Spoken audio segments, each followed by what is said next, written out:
So it's not just about Venezuela, it's about Ukraine too. The recent operation to kick Maduro out, take him out of Venezuela, is without Putin doing much of anything except saying some harsh words. I think it's transactional. Everything with Trump is transactional.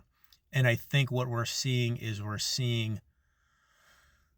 sort of one of the culminations of that relationship between Trump and Putin with Ukraine and Venezuela.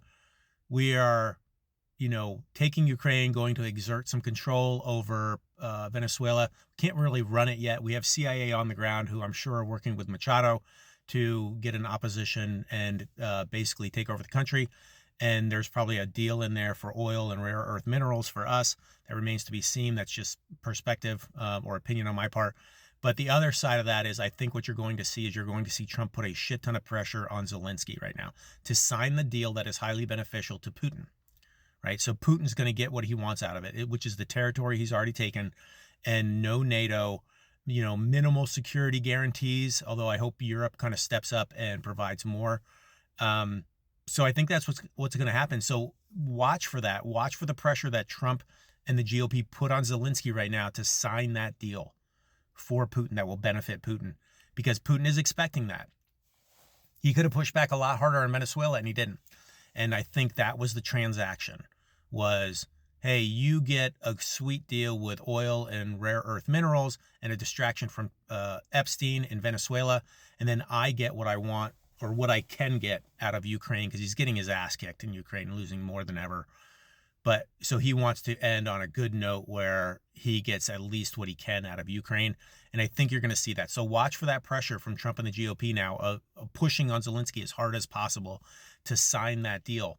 And if you really wanted to screw with Trump and you were the EU, Western Europe, you would be like, hey, we're going to double down on support for Ukraine and start sending them all sorts of stuff and give them giant security guarantees.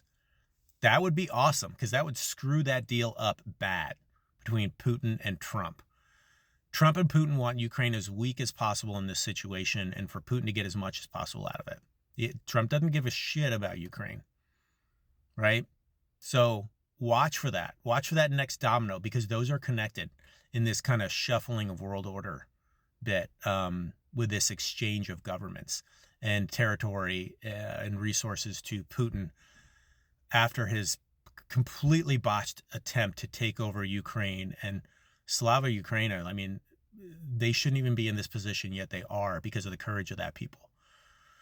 So check that out. Watch for that next step. And then obviously there'll be a lot of fallout for Venezuela and what comes next, and how quickly Machado gets into power with the help of the CIA. Again, she's probably the rightly elected leader anyways, because Maduro jacked up that election in July of 24. So yeah, just watch for those ripple effects. Okay, thanks.